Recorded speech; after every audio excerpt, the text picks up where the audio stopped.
siloed broadcasting is a relic of the past. In 2025, collaboration, innovation, and united commercialization are essential to stay ahead.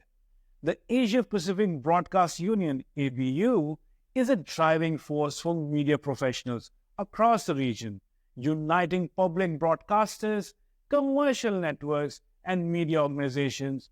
ABU fosters partnerships, shares expertise, and elevates the broadcasting through training, content exchange, and advocacy. By advancing standards and promoting cultural exchange, the ABU fuels media innovation in the vibrant Asia-Pacific landscape. Today, we spotlight the power of content partnerships. My name is Abid, and this is What's Doing.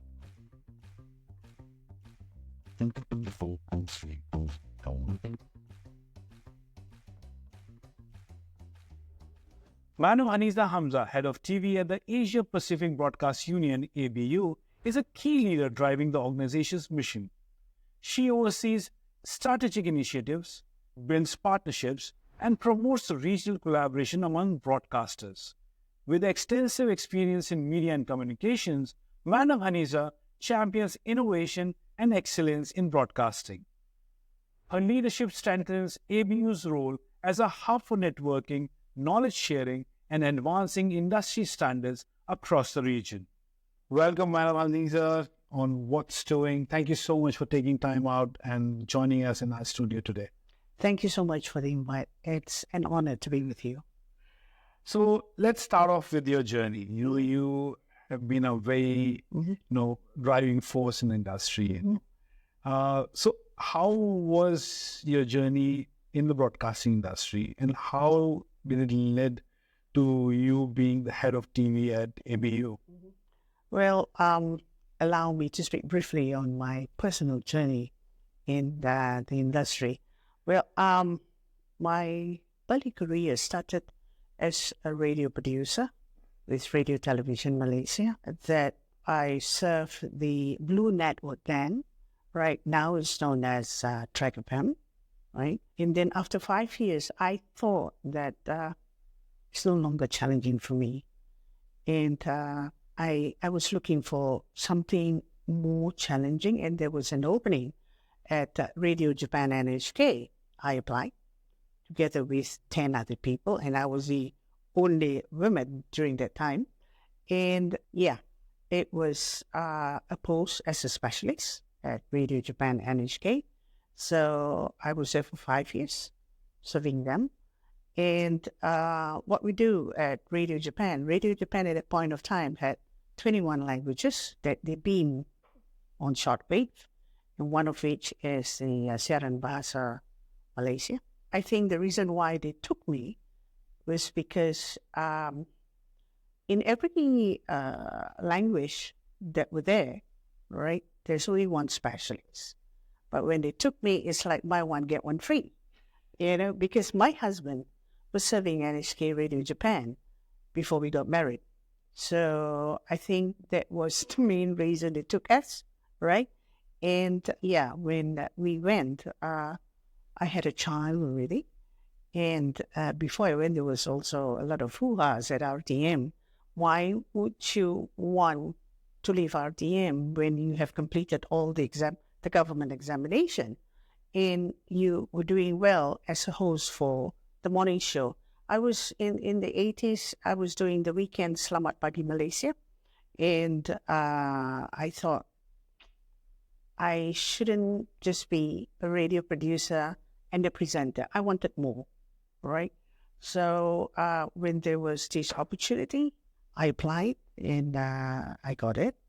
And coming back from NHK after 5 years, I freelanced a little bit for almost more than 10 years. Then there was a point when I had some health issue, not mine, my husband, and I thought, and I was having a small baby. My youngest child was 6 months old then. I thought, wow, this is going to be tough if there's anything happened to my husband. So I was looking for something, and coincidentally, ABU was looking for head of TV, right? And I applied, you know. And I was very lucky at that point of time. There was no other applicants. Yeah, because that post, my previous predecessors, doesn't last long. Or the longest that have lasted there before me was 6 months. Wow. Yeah, I'm now 20 years with ABU, right? Wow. So I think when people who came in and out for the post were looking to do production. But then I realized in ABU, the programming department of when you head the TV activities, it's not about doing production, because we are a union of broadcasters. We facilitate event that's related to broadcasting, because our members are broadcasters. They do the production, not us. So it was quite a challenge for me in the very beginning, because my background was in front of the TV, in front of the screen. I have nothing to do facilitating TV events. I was a radio person. So, but I think that was a good challenge, because it made me enhance my strength. I didn't realize I have other strengths. That opportunity gave me to tap my other potential. And that is called leap of faith and confidence in your own self, and how you took that what means experience and put it into this new opportunity.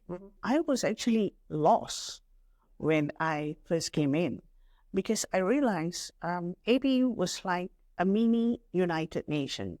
There were about 15 other nationalities, At my level, I was the only Malaysian, Well, it's part of representing the country itself. It's such a great honor. Yes. But I felt like, when I first came in, it was like, can these Malaysians do the job that what we are doing?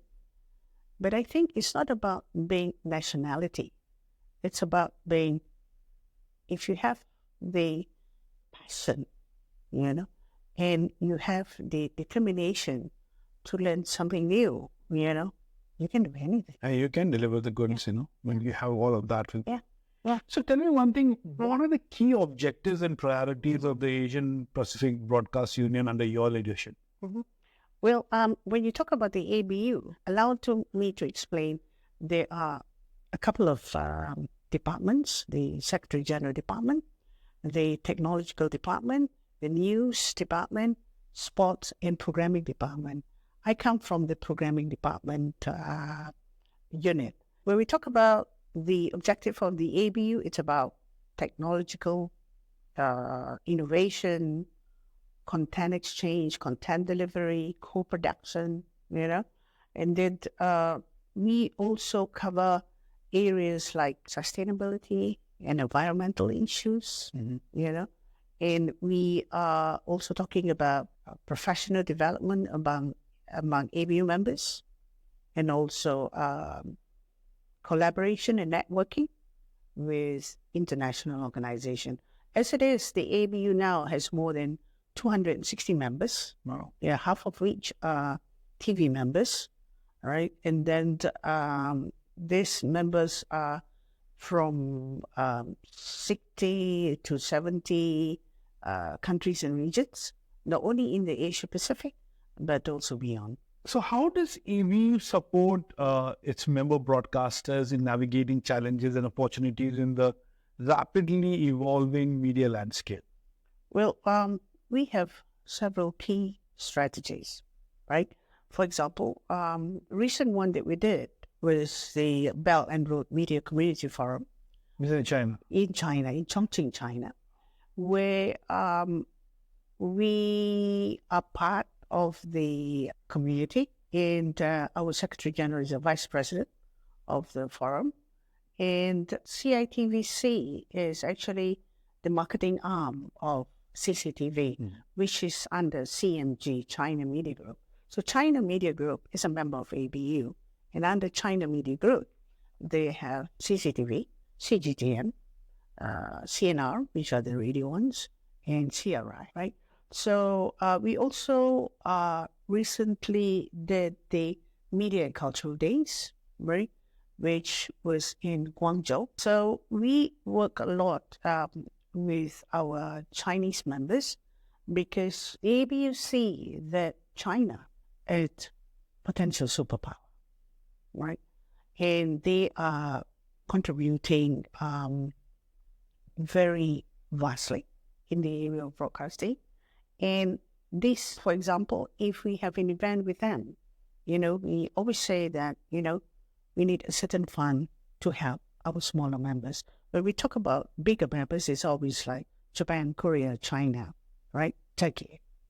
But from all the funding that we get, we try to help smaller members, like those from Bhutan, from Turkey, right, from Tibet, right?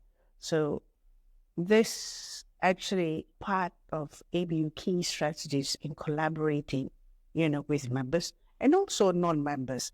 And also we include training and capacity building in all projects.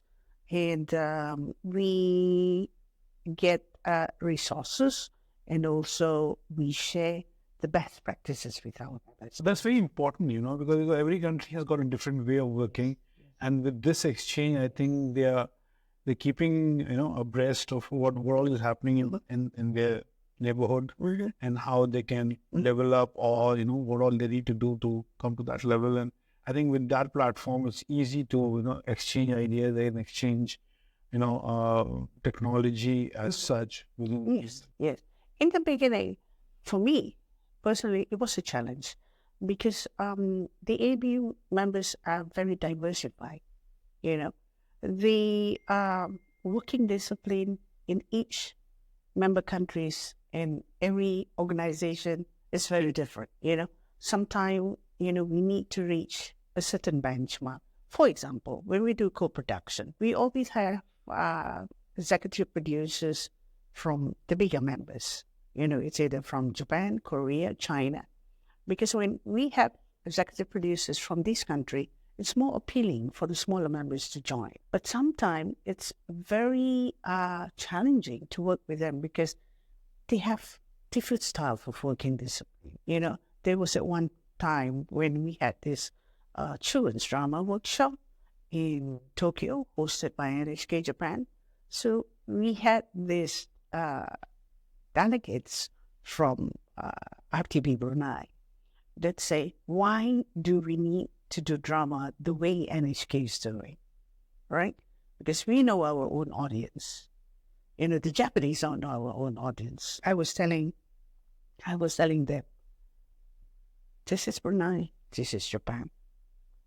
For you to be a quarter to Japan, that's very difficult. But what I want you to look at is the working discipline, the working style, Because, for example, I've been to Brunei a couple of times. We did a lot of things with them. But it's just, I think they have fantastic setting, fantastic equipment, very modern. They have all the money. But in terms of creativity, I think we need to learn from these countries. Yeah.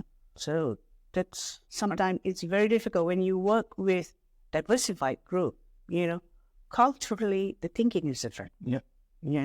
And then mindset, But I think it's also very good because when everybody sits together, people see the different style, And I said, take back what could work in your place. So that's all said. It's just all information is out there and it's just up for grabs, Yeah. Means you can pick and choose and see what works in your market and what doesn't work in your market. Yes. But tell me, how could you, tell us about what is the recent initiatives and projects undertaken by ABU to promote these kind of collaboration and knowledge sharing among broadcasters within the region? The upcoming one is the ABU Digital Symposium, Digital Broadcasting Symposium.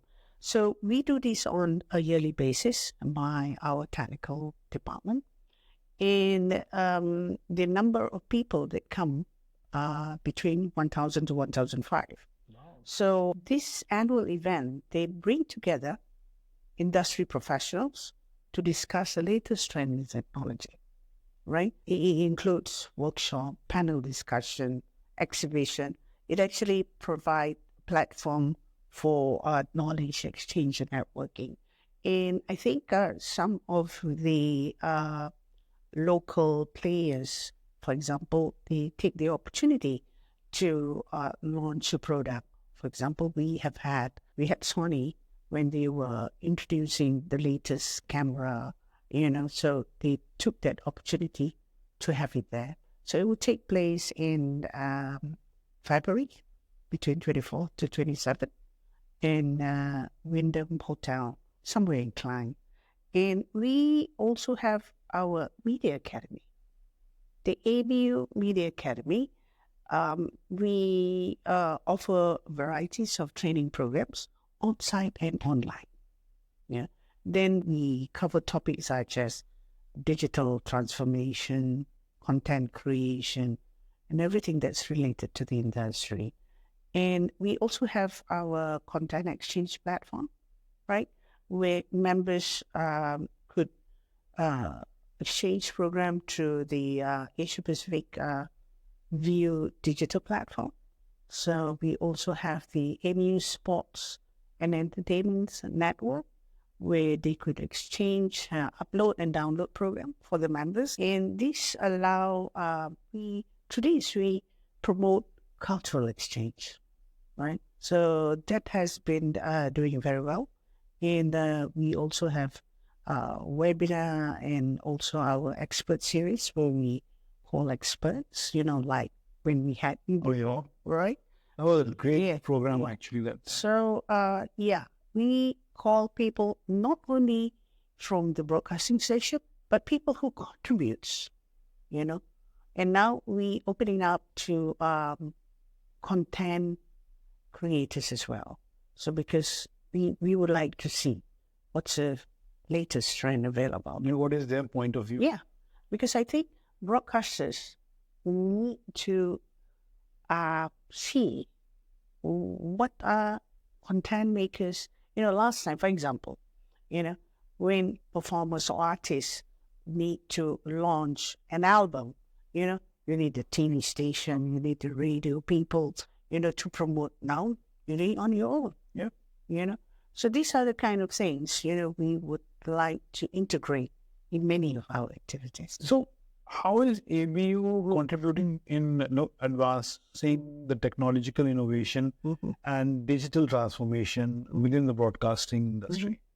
Like I said, we have the Digital Broadcasting Symposium that runs on an annual basis. And we also promote the adoption of embracing AI, right? And emerging technologies, AR, VR, you name it. So this year, for the Digital Broadcasting Symposium, we actually focus on the potential of transformative of AI. So we had a lot of experts to join us.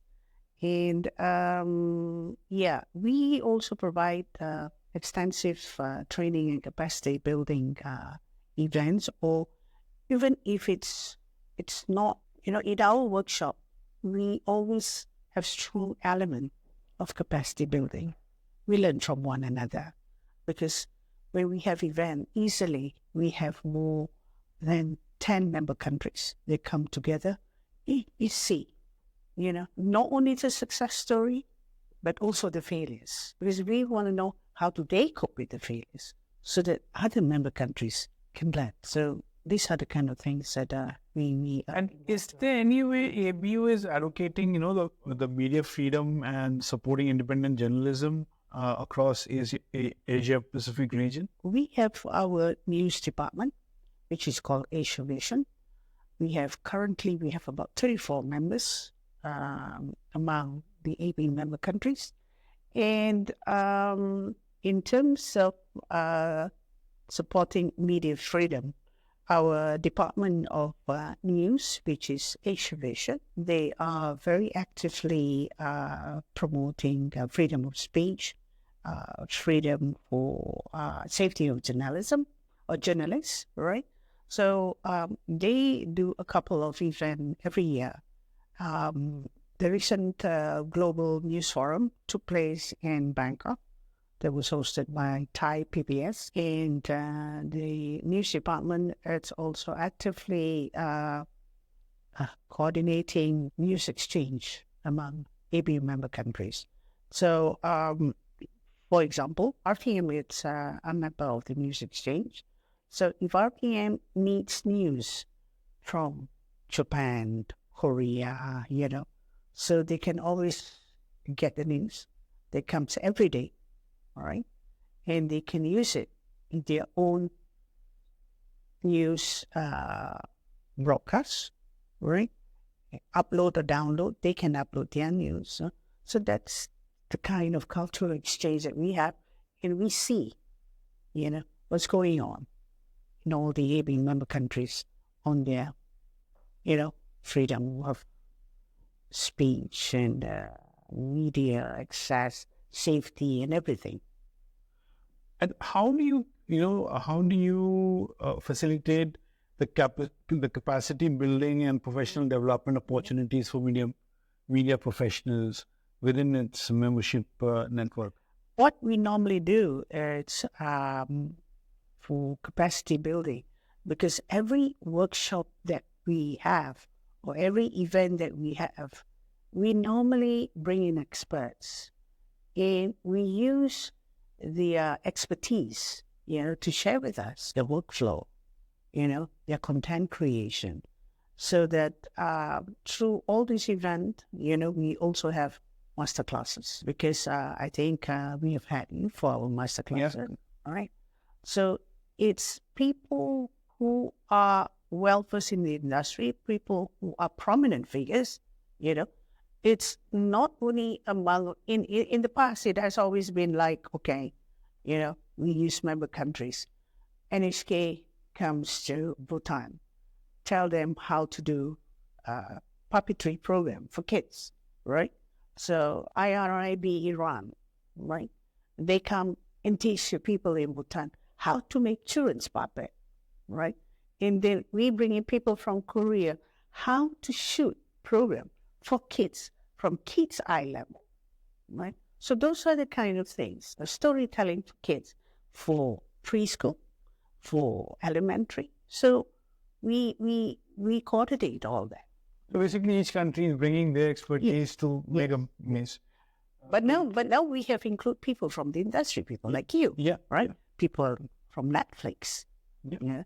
So because we want to see what is a trend that could work. And I think it's high time for broadcasters to learn, from content maker, with very limited budget, they can create fantastic programs. Yeah.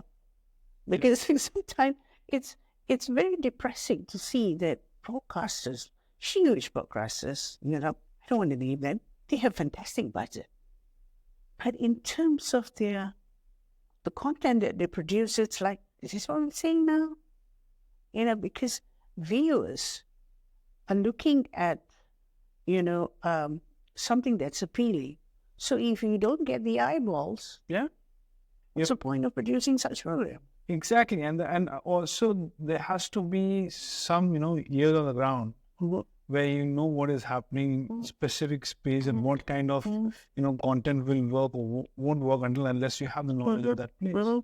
And I think that's very, very important. Instead of sitting in silo and cooking your own whatever you're cooking at that point. But then again, Abid, there are certain organizations when you give this honest opinion, it's very difficult for them to absorb. Sometimes I really don't know, and I think I always have this thought. For example, in Malaysia, are we doing programs for the bosses? Are we doing programs for the masses? And that's a very good point. Yeah. Actually, that is what is happening, The majority of the broadcasters and the, channel executives are making shows for the bosses, not for the masses. For example, recently we had this guy, from NHK, who produces scientific science program about dinosaurs, right? And he came to Malaysia. He told me, he said, Hanizah, I want to meet industry players. I said, I want to see what are their thoughts on scientific programs. I said, here, when you talk about scientific program, I would channel you to educational TV pendidikan here. But sometimes the problem is when you look at TV pendidikan, the program is very, classroom oriented. So I told them, okay, let me put you together with Finas, Media Prima, and RTM, right? So I was not in the meeting with Finas, and I think he had a good meeting. And he had a meeting with RTM, and RTM was, this is my personal observation, was very rigid about science program.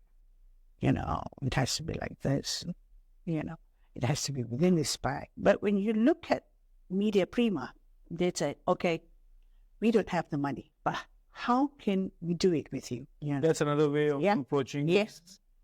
For me, it's like they have the money, they have the expert. They just need whether you're interested or not and how they could co-produce together. I think there was one point we were discussing with Media Prima. At that time, the CEO was a different person. We were looking at possibilities of like doing a co-production for drama, right? The director come from KBS Korea or any of the ABU Korean member, and the actors and actresses is Malaysian. They want to co-produce like that. So I think it didn't work out because it was all about funding, But I think there are ways to do it. Because in Korea, my understanding is like there is a ministry that looks into content. I think it's under the Ministry of something to do with content creation. I always get invited, but I cannot remember. It's Cookie or COCI or KO. Okay, Right. So there is funding there. It's just that we need to tap what are the bodies. Now, coming back with opportunities of working between ABU members and the industry players in Malaysia, I've actually offered Finas, for example, many times.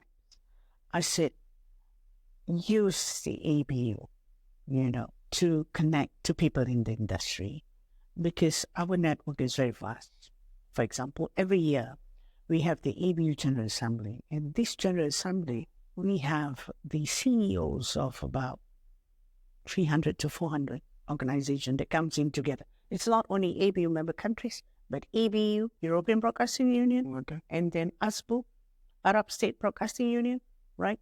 URTI, URTI, which takes care of one part of Europe, right? So we have the network, connect with them, see what are the opportunities, see possible co-production opportunities. For example, we have people from the Pacific, right, who are starting a channel for kids. And it's a FBC, Fiji. They were looking elementary content for kids, right? They say they don't have the money, but they have the platform, right? So they ask ABU, how could ABU help in this? So we look into who are our members, who produce fantastic kids program that they no longer use. So we had EBS Korea who said, okay, we have archive materials that's more than 10 years ago. We don't use it anymore. You would like this, we give it to you for free. Oh. So that's how we help our smaller members. Or Bhutan, for example. Bhutan has very, very limited budget. Before I came into the ABU, I don't know where Bhutan is. I really don't know. It's beautiful, by the way. Yeah. I know it's close to India, but I don't exactly know where it is. But after I went there, it's just a beautiful place. Yeah. And expensive to go in. You need to pay, I think, about $250 per day, to the government. Really? Yes. Wow. They don't want to excessively abuse the environment. So when we went to Bhutan, Bhutan said,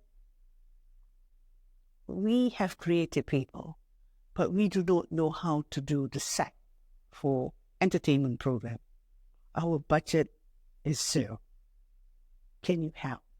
So what I did was I had a secondee who came from EBS Korea. His specialty is to do entertainment program with very limited budget. Sent him there. He did a 1-week course. They were using all the recycled product. Hey, it turned out so well. That sort of inspired people, motivate people, And there was also a point. Sometimes I think the content creators in broadcasting station in certain countries are not motivated enough, But I'm surprised when you look at the in Japan, NHK is a public broadcaster, but look at the programs, right? KBS Korea, look at the program. But do you know what they do? KBS Korea, there is an incentive, right? They opened kind of everybody can propose program, right?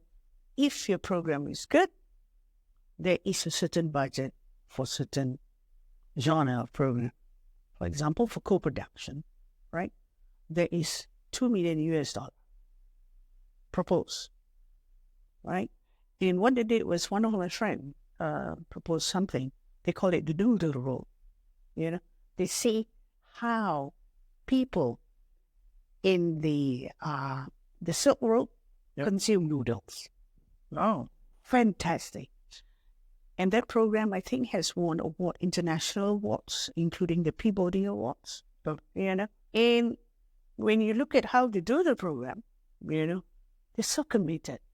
And when they work, they had 4 or 5 EPs, right? The cameras that they use to stretch the noodle, in the studio, like I think hundreds of cameras. Yeah. And then when they did that, it's how the program it comes. These are the kind of things, that something which is local can be global. And then when something that's global, then you look along the Silk Road. Everybody eats noodle. How does people eat noodles in India, for example? Are there any strategies, which ABU employs for fostering these kind of partnerships and, bringing all these international organizations and stakeholders in the broadcasting and media sectors? Is there a strategy which you employ? Yeah, we do. We do MOUs, right?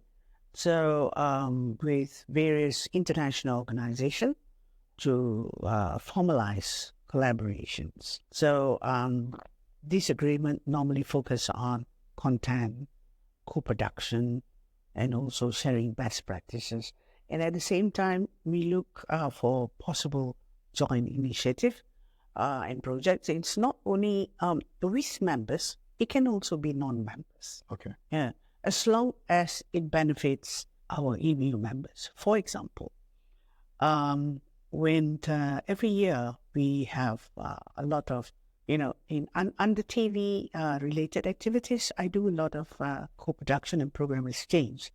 So when people saw that we bring colors to an event, we have had, for example, the sunny side of the dog. Yeah. They always take place in La Rochelle. Yeah. In France. So the late founder, what his name? So when he started Asian Sunny Side of the Dog, and I think it was in Hong Kong, so one of the participants said, you need to join, work closely with the ABU Sunnyside is not a member of ABU. So they said, because if you bring ABU, you bring people from the Asia-Pacific and beyond, right? And you actually bring colors. So, and the founder, we met through an acquaintance, and I told him, okay, what are the countries that you want in Asia-Pacific? And he said, this is it. I bring in the countries, because he's from Europe, right? He brings people from Europe. He knows people in the US, right? But I know people in Asia-Pacific and beyond, right? I'll bring you the colors. You will never get the colors like people from Bhutan, Pakistan, Bangladesh, and then they can easily get India, for example. But what about people from Timor-Leste, from Papua New Guinea? They are all our members. So it's like, I bring you the colors. But if you want them in, you got to provide accommodation and flight, or probably not full fellowship, maybe partial fellowship. ABU covers the accommodation, you cover the flight. So that has been my delay. That's how the joint initiative works well. Even, for example, the Guangzhou Documentary International Festival. So we always park our event because we know it's a documentary festival. We park our event, back to back with us. We can do an event, right? But we sort of work it out that our members benefit from that event. And we also say that if you need our members to come, give them a slot for them to show what they have in their country. So that has worked well with us. So tell me one thing, how, there might be a lot of challenges which ABU is right now facing. And how are you addressing those challenges? And how are you working to make it, better for your members as well as for the industry? Now it's quite challenging. After COVID, it was quite challenging, During COVID, we were doing things online, right? Prior to COVID, everything was on site. So I think members have realized that they can join ABU. It is online or on-site. So what we have done is we make our event hybrid. For on-site event, we will create a facility where people can also come online. So it's quite a challenge because, number one, it's the time zone. Sometimes the expert that we have come from Europe, right? And the things that we're doing in this part of the world, it's our working schedule time. Like when it's in Iran, it's like 6 hours back. And in Italy, it's like 8 hours back. So there are a lot of challenges. So that's why we start with hybrid event. If it's not hybrid, we record it first, and then we distribute using our Asia-Pacific View platform. So those are the kind of initiatives that we have been doing after COVID. So how does ABU, support content exchange and distribution among broadcasters, to promote cultural exchange and diversity of programming? Because you have so many countries who are your members, and also so many platforms within Malaysia as well outside. So how does ABU becomes a glue to all of these members to help exchange the programs and distribution of program and culture? Actually, different department has got different target, right? That's at ABU, right? Yeah. At ABU, it's got different target. We have been doing it year in and year out. We know what are the strengths and what are the weaknesses of each members, right? For example, a 3-day event, right? And we're looking at participation, right? We are looking at, are we doing a conference? Are we doing a workshop, right? And then, and who are the members that could benefit, right? And then how are the smaller members going to come? Right? So we sort of also look for funding. We work with UN bodies, right, to get funding. We work with Asian Development Bank, right? We work with other external funding bodies to create fund, right? So this fund is being used to bring experts. This fund is also being used to bring delegates from smaller members, right? So people from Timor-Leste, find it very difficult, to get things. So even in OB event, we turn to NHK, for example. Do you have, an OB van that's still working, but you're not using it, right? Is there a way that we could help smaller members by dispatching this OB van to Timor-Leste, right? So we said, NHK will say, okay, we have it, but they need to cover, Transportation. So ABU will offer like, okay, we pay half, Timor-Leste pay half. Basically, you guys are helping the industry by connecting them in different ways so that it helps them, to be functional as well as, on top of the game. Yeah. So, and also, for example, archiving materials. NHK is fantastic, the archiving system. Yeah.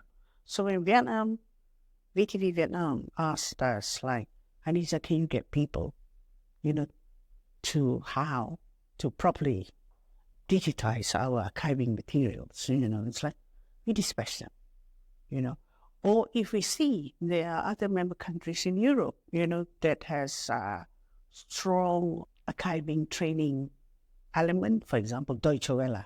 All right. So we get Deutsche Welle Training Academy to help them. So this is what we do. That's great. Miss, looking ahead, Miss, so much has been done, and so many members are there, so many, conferences and meetups and, the facilitations which you do. Now, what are your visions and aspirations for the future of ABU and its role in shaping the broadcast landscape? We have a dynamic vision for the future, focusing on several areas. For example, we aim to leverage emerging technologies like generative AI, all right, like augmented reality, advanced data analytics, to enhance content creation and delivery. That's one point. So we also try to, while we embrace technological advancement, we also address the challenges of fake news. Oh, yeah. Yeah, So I think we need to combat disinformation, So it's, we are committed to promoting accurate and reliable journalism among our members. And also we are fostering diversity and inclusion. Yeah. And that's very important. It's very important. So a UN body is helping us with this project, which involves supporting content that reflects the rich cultural tapestry of Asia-Pacific and beyond. Yeah. And then sustainability and climate change. It's one of the external funding project at the ABU. And we enhance collaboration with regional and international cooperation. And also we, with the growing risk of journalist safety, so we dedicating certain initiative to ensure their safety and well-being. Is there anything about piracy which you guys are looking at? Yes, we do as well. The content piracy. Yeah. Well, yeah. That's a lot of things in your hands. Yes. So actually, if you look at our calendar for the whole year, I think we do easily about 200 initiatives and projects. Wow. From different departments collectively. So how does an individual who is not working in a big broadcast company and have a small company like ours, how can they be the AMU members and approval? Well, we have a membership manager who could give you more information. Whether in each country we have full member, which are normally public broadcaster. We have additional full, right? And then we also have affiliate member, associate member, and then we also have institutional member, right? The fees diverse, right? I'm not responsible for that. I'm not well versed in that. But I, from what I saw for those people that who are production houses or content makers, I always tell them it's try to use the network, right, to enhance, right, a lot of possibilities, tap all potential. For example, when we had one of our Malaysian local members as an affiliate member, so she was very surprised that when she attended our event in China, I think that was the first time she attended. It was the Guangzhou Cheesy Doc, they call it, Guangzhou Documentary Festival. She saw there were booths of Bilibili, HE, what else in China, Tencent, right? So I said, look, these are the players now, right? They have money, right? So network, take that opportunity to network.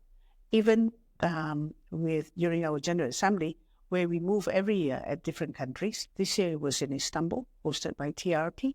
Next year is in Mongolia, hosted by MNB Mongolia. Last year we had it at Seoul, KBS. So it's like network with the CEOs, see what they can provide. For example, TRT, the specialty is drama. So we told our members, right, for example, Muslim countries, Muslim broadcasters, right, for Brunei, for Indonesia, if you need a certain program that's related to Ramadan, you can use the material from TRT, right? So likewise, if they want to see what else, Malaysia can offer, there's the Rasul, the Shahada, So those are the kind of things that we do. But sometimes it's very difficult for us. Iran has been offering us, we have this, right? So we said, in Iran, if you need anything from them, you decide what can be used. It can be a little bit extreme, So you need to use your own discretion. And also it should, relate to the audience. Because what works for us may not work for some organization, right? Yes. So this brings us to the end of the show. Thank you so much, Madam. My pleasure. Hanizah, and for taking time out and coming in and sharing all your wealth of knowledge. And we hope and we pray and we wish you all the best to you and to AMU for the near future, and to be the glue between all the broadcast platforms and creatives like us. Yeah, thank you so much. I think we look forward to have creatives still with us. For sure. Because I think it's not only that you can network with our members, but also you can help us, to groom some of our content makers that need help. It will be an honor. Yeah. Thank you so much. My pleasure. That was Madam Hanizah and her efforts to put regional broadcasters to collaborate with each other on one platform is nothing short of a miracle. Will ABU's effort fostering more inclusiveness among the regional broadcasters will help? Only time will tell, but we hope for the best. Thank you for watching, and until next episode, keep stewing.